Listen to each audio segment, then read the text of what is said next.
Open Stage would like to acknowledge the Susquehannock peoples, upon whose unceded land we produce this show. Open Stage commits to the work of dismantling the ongoing legacies of settler colonialism and the exclusions and erasures of many indigenous peoples that continue today. At Open Stage, we also believe that Black Lives Matter, and you should too. That belief starts with acknowledging plainly how the systems we depend on often operate as if they don't. We at Open Stage proudly stand united with Black people and communities of color during this movement of unrest and uprising. This show is brought to you by Open Stage, a professional theater company. Check out Open Stage's complete list of shows, all of which are offered completely free this season at openstagehbg.com. Thank you and enjoy the show.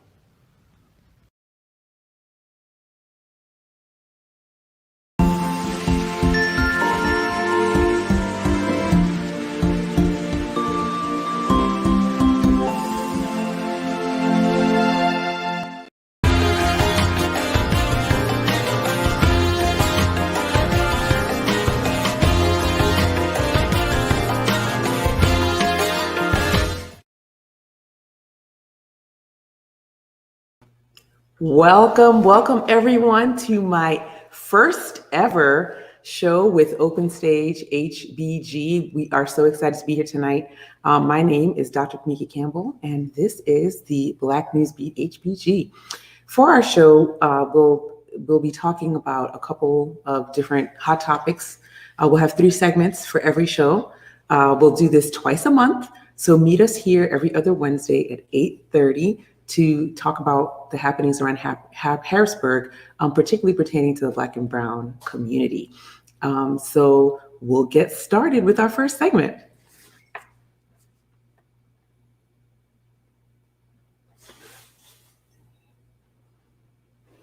Well, it has been a very eventful couple of weeks, but the first thing that I want to tell you guys about that you should definitely be tuning into this week is one of the loves of my life, Black in the Berg. Black in the Berg, Black in the Future is a production of the Young Professionals of Color. And everyone who knows that the Young Professionals of Color is near and dear to my heart. We'll have a couple, several exciting events. Last night we started off with Topics Tuesday. Topics Tuesday is a rendition on Tipsy Tuesday that we have every week, but for Black in the Berg, we usually start off with that. Topics Tuesday was exciting last night. It was so great. We had 27 people show up, and we talked about some really exciting things for Black History Month. As you know, we are rounding out Black History Month, and that's one of the great things. This is, I think, our 2018, 2019, 2020, 2021. This is our 4th Black in the Berg for Black History Month. So we are always celebrating Black History Month with the YPOC, but this week is a special time for us to showcase some of the events that we think really resonate with the community. So on tonight, we actually having Wholeness Wednesday. That's actually going to be done in a couple minutes. We have folks that are over there right now. Tomorrow is happy hour. The next, on Friday night, we have a Black Features dance party that is going to be casted live from Hurston Manor. And on Saturday, we have board games and brunch. So we do invite you all to come out and be a part of these events. They are going to be really just well-rounded for folks to enjoy. Our community really enjoys this every 6 months, 5 to 6 months. We do this twice a year. So we are very happy to be in the midst of Black in the Berg. And we also have some other things happening in the community as well. We have stood up an effort called Who is Running for Office? And let me tell you, the field is packed. Harrisburg, the field is packed. I do not know what is going to happen. It's an exciting time. So let's look first at who's running for mayor. We have, look at this, y'all, 5 different people running for mayor on the Democratic ticket. We haven't heard of anyone else yet running for mayor on the Republican ticket. And if you didn't know, Pennsylvania is a closed primary state. That means that we have it's basically only the 2 parties that can be on that primary ticket. So If we don't have anybody running for on the Republican slate, all the attention is going to be on those Democratic candidates. So here, as you can see, we have the current mayor, Eric R. Pappenfuse. We have Dave Shankweiler, who's next to him on the top here, also running. We have Kevin Knox, Otto Banks, and Louis Butts. But the community have voiced concerns about each of these candidates. And that's what the last picture represents. People are still looking for someone to run that will represent the community needs. So it's going to be a long season, but I think it's interesting that we have so many people running and that there is still a spirit of unsettledness in the community surrounding the issues. So, and who should be leading the city next. So that should be interesting. Now let's take a look at our city council candidates. And as a special treat tonight, we do have one of our city council candidates, city council candidates here tonight with us. So we'll talk to them in a few moments. But we have 10 people running for 4 seats. That's crazy. I hope nobody else gets in the race, because how many ways can you split the ticket? I'm nervous. But we have Ms. Green, Ms. Daniels, Mr. Rodriguez, Mr. Lawson, Ms. Henderson, Ms. Fowler, Ms. Davis, Mr. Bajpai, and Ms. Gaithers. We have 10 people. Oh, and Ms. Rawls, 10 people running for these seats. So on the Who's Running for Office page, we have all the candidate information up. We also have candidate surveys. We really want you to help us with these surveys, because we're going to use the issues that are highlighted in those surveys to form our debates. So we don't want the debates to just be, what we think is important to the community. We want the community members to tell us what is important. So please go onto the Who's Running for Office page on Facebook. We'll be setting up a website soon. And let us know what issues are important to you and what we should be talking to candidates about in the upcoming debates. And there's been some interesting things popping off too around these elections and what issues are important to the community. There's been a huge revival in the debate around school choice. And I think this is a really interesting thing, because school choice has a very mixed history around the United States. In Pennsylvania in particular, we don't have true school choice. So the question is, what is school choice? So let's throw up that definition. School choice is the allowing public education funds to follow students to schools or services that best fit their needs, whether that is to a public school, a private school, a charter school, a home school, or any other learning environment parents choose for their kids.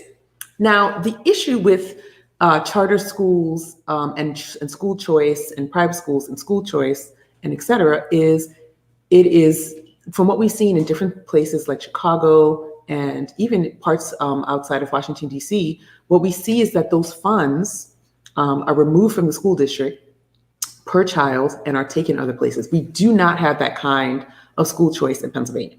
That's not what we have here. We have different programs that are kind of cobbled together to give students choice at the state level. So the debate in various groups, Facebook and in the community and other forums, has been, is school choice good for the community? Do we already have it? And what should it look like? And so from what we're hearing, some of the opinions are we absolutely need school choice because everybody deserves to choose. But that is the misnomer with school choice. Because what has historically happened, and I know we've heard the most infamous name in school choice, Betsy DeVos, but what has historically happened is that schools in areas that have school choice, charter schools and other kinds of schools pop up. They're run like businesses, and they take the money out of the school district, and they don't perform any better than the public schools. And so that leaves those students behind in those areas anyway. And they were also really choosy about which students would get into those schools. So if you were at an underperforming school as an underperforming student, you didn't all of a sudden become the best student and go to that school. That's not what happened. They would screen you just like it was to get into that school. And if your grades weren't good enough or you weren't performing at a certain level, you didn't get into the charter school either. And you got stuck at the school where the funding was pulled out from. So if we're talking about this kind of broad idea of school choice, I personally think that it is not good for the community. However, it does bring about a good question. What are we to do then with our school district, right? Harrisburg School District is infamous for, and notorious for, a lot of the issues that plague the district. But how do we make it better? There's so many great elements of the school district. So, and the teachers and the administrators that care. So how do you make it better so that students succeed? That's the real question. Parents want better schools. Parents don't necessarily want the funding to leave the schools or the public schools. They want better schools. So how do we build better schools? So that's the question that we've been asking. All right. So we're going to do a little segue here. We are going to have our first segment coming up. Our first segment. Oh, actually, is it the first? Oh, no. I have a couple more things to do. One more thing. Aha. So, we waited. So everybody remembers the infamous night of November the 7th, 2020, what we are calling the incident at Hurston Manor. And it came out a couple weeks ago, almost 2 weeks ago to be exact, on February 9th, that yours truly was not guilty of disorderly conduct in her own backyard. So we're going to be talking more about that as a community. There's been a huge discussion that has gone around that. And we actually talked about that last night at Topics Tuesday. And one of the things that rose to the top is that we need to have a discussion around, one, how much it costs the city to do what happened in this case, from the arrest to the trial. Like, how much did that cost the city? And we're going to examine that next time on the Black NewsBeat. But also the other discussion is, what does it mean to be living and trying to enact your rights as a Black or brown person in the city? What does that mean? And do you truly have the right to do something if you cannot assert your rights for fear of being arrested, right? So we're going to talk more about that next week and what that means. But the good news is you cannot be found guilty, at least to date, of disorderly conduct in your own backyard. All right. And that is our segment for Sweeping the Streets, just to bring you a couple hot topics that have been kind of rolling around in the Harrisburg community, especially among our Black and brown family. So hold on one second, and we'll be right back after a little commercial break with our community segment.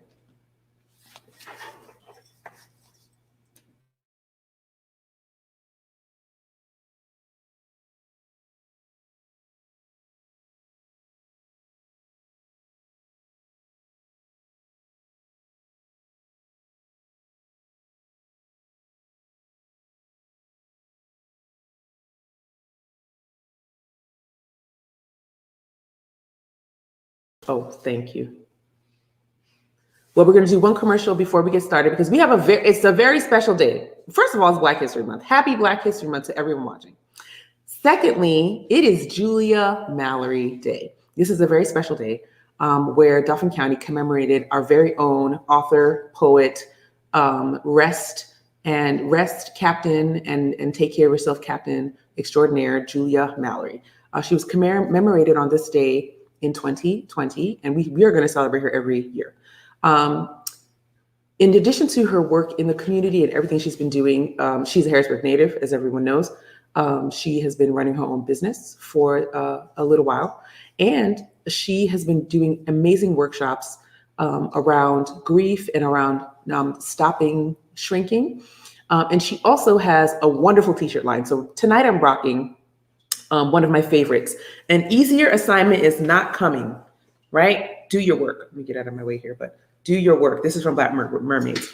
This series of t-shirts has really been inspirational for me, because sometimes you have to, what the Bible talks about, wear the truth as a frontlet between your eyes, and it has to be ever present before you so that you can keep walking into your what's destined for you. And so that seems real deep, but these t-shirts help me do that, because I wear it's not a frontlet between my eyes, but it's a constant reminder that I have to keep on the path that I need to be on in order to be successful. And so I'm happy to, one, call Julia a friend, two, to celebrate Julia Mallory Day, and three, to tell you to go to blackmermaids.com and cop your very own t-shirt. She has not only t-shirts, she has sweatshirts and some other goodies on her website, pins. So I encourage you to go and support her work. when she has her workshops, she's on hiatus right now, but when she puts her workshops back up, please attend a workshop. You will be blown away by her work. And we celebrate Julia all days, but let's really do it up for the last couple of hours we have for Julia Mallory Day. All right, now we are going to move into our second segment after that little break there. And we have a very special guest with us, Vishal Bajpai, who is a candidate for Harrisburg City Council, is joining us this evening. Vishal, how are you? I'm good. How are you, Dr. Campbell? Well, I am doing well. Please call me Kimeka because we are friends, actually. Got it. But I absolutely appreciate you for addressing me that way. I do appreciate that. So I just want to start out with some kind of softball questions, and we'll get into some hard-hitting questions in about 2 minutes. Hard-hitting. But first, tell us about you. What are you doing now in your stage in life? What are you doing? Sure. Well, right now I'm in law school, but my story is pretty typical for a millennial. I graduated college in 2016, and I wasn't quite sure what I was going to do. So I worked in restaurants. I worked briefly in construction. I got a certificate from HAC here in Harrisburg for paralegal studies. And then I worked as a legal assistant for a little while. And right now I'm in law school as well as running for city council. Wow. What year are you in law school? This is my first year, actually, so wow. L1. Still getting used to it. That's awesome. But I heard through the grapevine that you did really well this year. So I like to think so, yes. Excellent. So tell us more about work that you've been doing in the community in Harrisburg. Sure. So, in my time in Harrisburg, I've been involved in a number of educational efforts for outreach in the community, either talking about, rethinking public safety within an abolitionist framework, or just talking about different, left-wing political concepts. I've been involved in pressure campaigns, including campaigns to help keep the water public when our current mayor, and he's also running for re-election, was considering privatizing the water, which came out of left field for most people. I know most city council members weren't made aware of that. And so, myself and others organized around that as an issue. There was also a pressure campaign late in 2020 around the budget that was unfortunately passed as is. And I was assisting in that in some ways, although I was in school, so my involvement was a little limited. And I've also been canvassing in the community through other organizations, canvassing to spread awareness on immigrant rights and struggles, particularly during the Donald Trump saga. And, in the aftermath of certain immigration raids, there were organizations in Harrisburg that mobilized to help protect immigrant communities, vulnerable communities, and people who felt unsafe. And so I've assisted in stuff like that as well. That's amazing work because we do have a very significant immigrant population in Harrisburg. A little quiet as it's kept, we have people who speak, I think, over 100 different languages just in the greater Harrisburg area. So it's really important work to work with those communities. So tell us more about why you decided to run for office and why you would be a great candidate for city council. Sure. I decided to run for office because I was getting kind of tired with the kinds of solutions that keep getting proposed by city council or by the mayor. And I do think it is time to think bigger, think bolder, and embrace big solutions to big problems. And also just to be very frank about what problems we're trying to solve when we're trying to solve problems and who those solutions are benefiting. So an example is I was just at the comprehensive plan meeting that was happening today.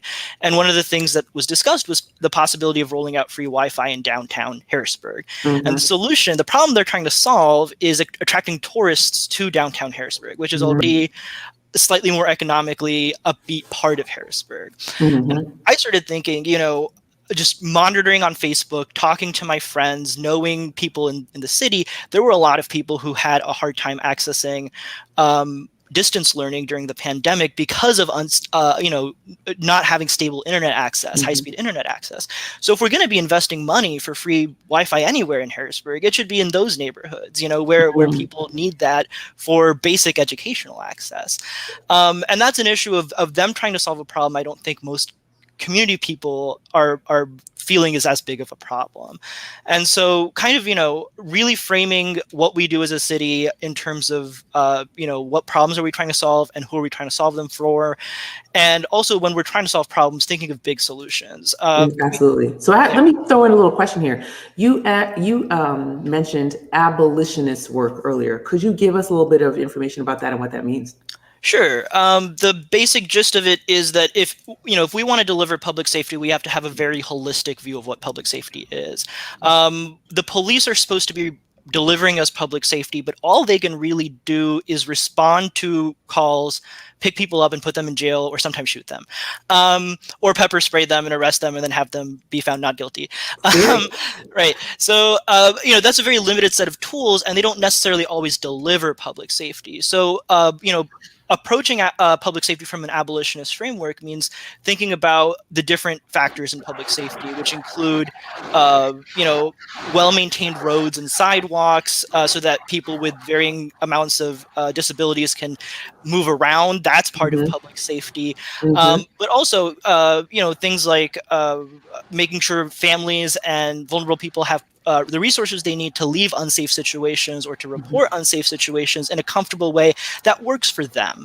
Absolutely. So let me throw another question at you here. So what do you say to people who will say that abolitionist work is bad and that abolishing the current systems will leave society in a bad way, leave us in a shambles, more susceptible to crime, more susceptible to, all the things that people are afraid of?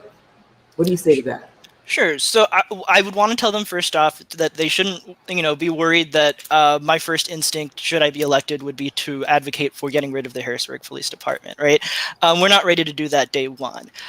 What I'm committed to is the process of building a Harrisburg where we don't need a police department, where we are safe and secure in our neighborhoods, which are well kept and well maintained, where people have the housing they need, the food they need, the access to different, community services that they need. And so, if people are put off by the term, like, really it's a project, and it's that what I'm committed to is building a Harrisburg where we don't have to call the cops in the future, and where we have communities and systems and city programs that are strong enough to help people when they need help so that the police don't have to. So you're talking restorative, regenerative, and transformative kinds of justice. Yes. Excellent. Well, Vishal, it has been really wonderful to get to know you. Give us a last word on how you are planning to approach your run for city council. What are you going to focus on? I'm going to focus on talking to Harrisburg residents. I hope to be the campaign that knocks on more doors and has more conversations than any other campaign. We are going to be rolling out, various methods for people to schedule conversations with me. They'll be able to do that through my website at votevishal.com. They'll be able to do that by calling me at my Google phone number, which is on my Facebook page. And they'll also be able to see me or many of my volunteers as we canvass around the city. And any time that a volunteer of mine, someone who isn't me, makes a contact with a voter, they always are supposed to ask, do you want to talk to Vishal directly? So, I think that city decisions should be made with city input. It is a fundamental belief of mine that the democratic process requires a lot of resident input. So I'm going to treat my campaign the same way I would treat governing, and that is talking to as many people as possible. That's exciting. Thank you so much for being with us. Thank you so much for giving us a little bit of information about you, about your campaign and what you've been doing. And we hope that we wish you the best of luck here. And we'll hope to have you back sometime soon. Hopefully after you win your race. Thank you for having me. Have a blessed Julia Mallory Day. Thank you, and to you as well. And we'll be right back with a little commercial.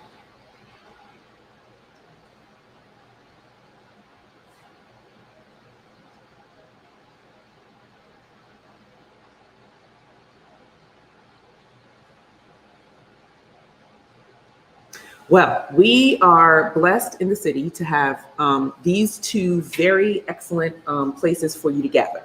I wanted to focus today on gathering places because in the second part for our commercial, because La Cultura has been a saving grace for so many people who want to gather.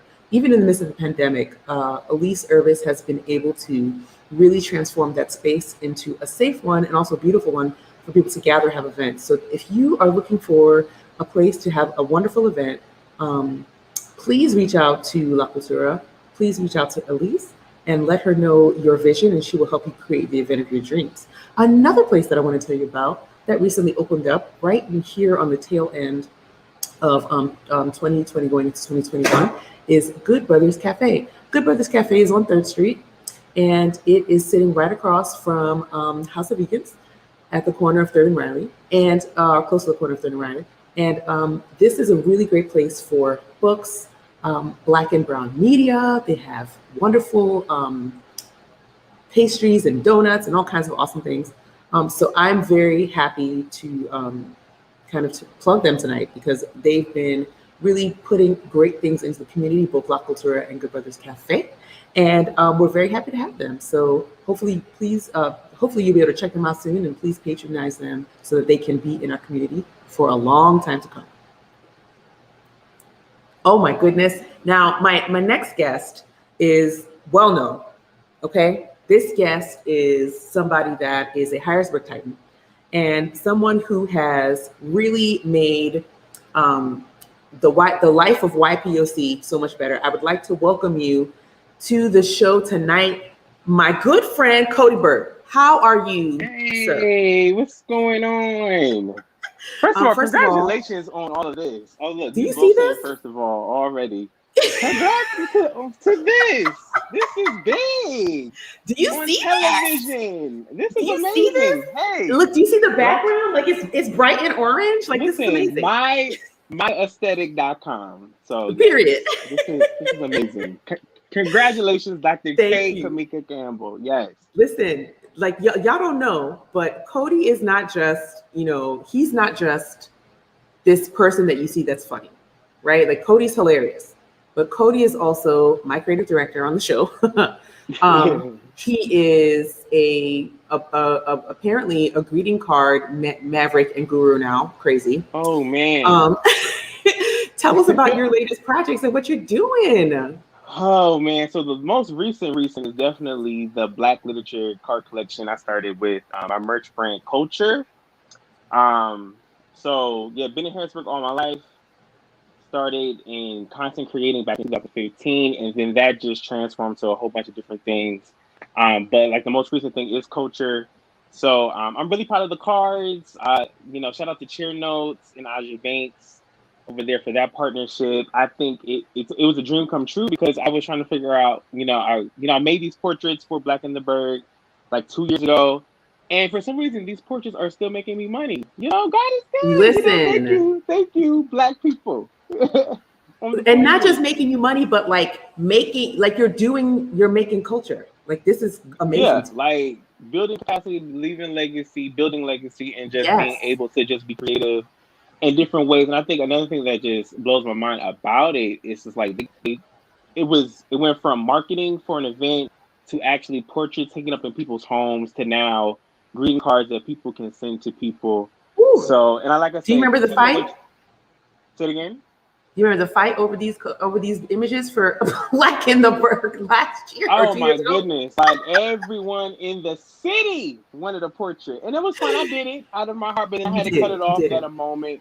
But I appreciate that moment. I love my city, and I say that. They were like, "What about me? I want one. What about me?" And some people. Listen, I'm still beefing with some people because they didn't get one. Let it go. Right now.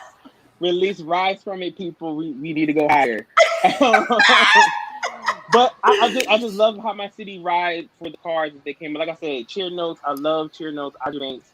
Cheernotes.com is where you can find the cards. You can also find the cards on my Instagram, Culture by CB. I connected with her.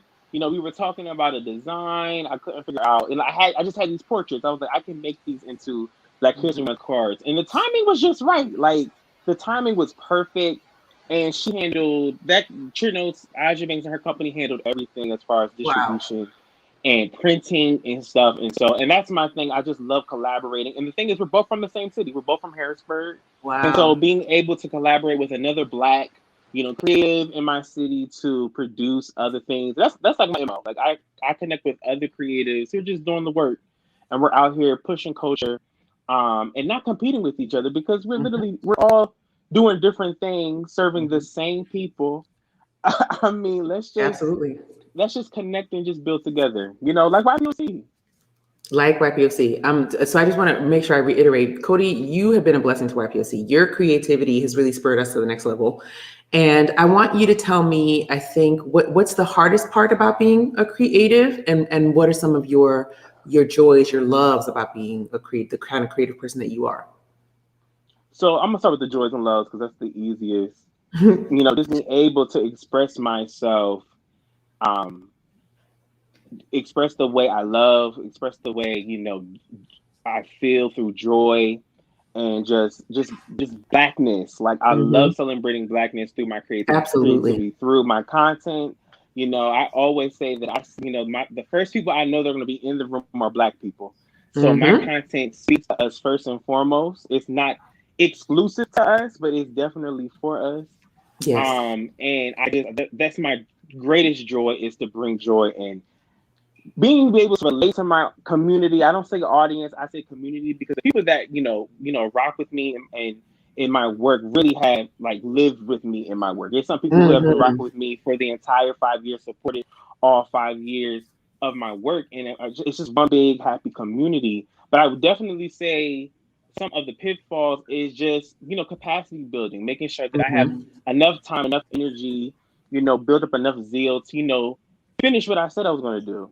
Because it's really hard, because I have a lot of stuff going on in my head. I have a lot of stuff that's on the back burner and a lot of different things that I want to do, but just making time and not stretching myself. And so that's why I love collaboration, because I can link up with 3 other creators, and that vision I had, I can connect with them and their vision, and it turns into something else. Just like YPOC with the Black Panther event. Me and Julia Mallory, we're going to have our watch party, and we heard that this Black networking group organization in the community is doing the same thing. Hit you guys up, and it was history from there. We had one of the biggest and greatest events in the city.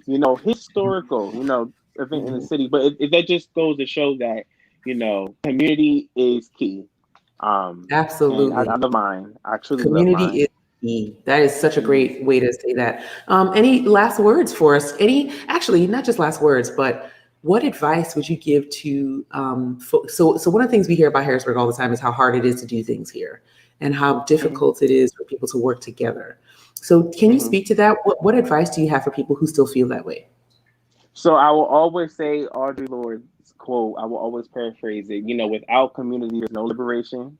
We have to work together in this city. One thing I see in Harrisburg is a lot of people want to be the leader and the boss, but nobody really wants to be entrepreneurial and creative in a sense of, let's get down and do the work.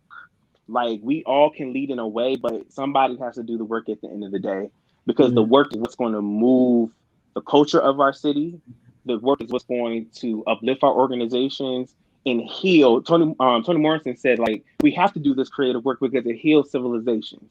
So we have to heal our land through the work that we do. So, the advice is, link up with people, find some people and just do some really good work, and share it with all who will want to listen, and just watch how people just pour into you and connect with you and just want to they want to ride with you just because of the authenticity that you share, to the place they live in, which is their community. So just be true and do your work. That's it. Absolutely. Like Julia Mallory says, do your work. And that is, Cody, that's all we have is our work. Another Juliaism. I want to thank you very much for being with me this evening. Thank you for supporting me personally, supporting YPOC. Of course. And absolutely. You've always been I think we're celebrating our 3rd Friendsniversary. So I just want to thank you. We are. I appreciate you very much. I appreciate you. I say it privately, and I say it right here online. Like, you guys at the YPOC, everyone, truly have changed my life in the way I work, the way I think and do things. So, I celebrate you in this new venture. And Congratulations. Happy Thank Black you, friend. Futures, Happy everybody. Black Yeah. Futures. Woohoo. Thank you, Cody. See ya. Bye. Oh my goodness. Cody's one of my favorite people, and I'm just so glad he was here with us tonight. We are coming towards the end of our time. Let me see what's up next on the schedule. But one of the things I want to say to you all is that I thank you for tuning in. There are about 30 people watching tonight. This is our first show, and I think it's gone better than I thought it was going to go. I just want to say a big thank you to Open Stage, particularly Chris and Rachel. They have been so awesome. And last but not least, I want to give a big shout out to my husband and love of my life, Bossier Vincent. He is actually sitting right across from me. Can't see him. Say hi, babe. Hey. He is producing. He's moving the title cards so that my hands are free and then I can just like hang out with y'all. So it takes a village to make these kinds of things work. And so I'm just happy that I have such a strong village. I'll see you in 2 weeks. We'll be talking about more hot topics. In the meantime, if you want to be on the show, inbox us on my professional page, Kimeka Campbell, PhD. Inbox me and let me know if you want to be on the show, if you want to be featured. You will also be putting in segments for Ask Dr. K and other things coming up. So please stay with us as we evolve and we become something that is really meaningful to the community. And I don't have a sign off yet, but I do want to say I love you all. And Harrisburg, you'll be seeing more of me soon.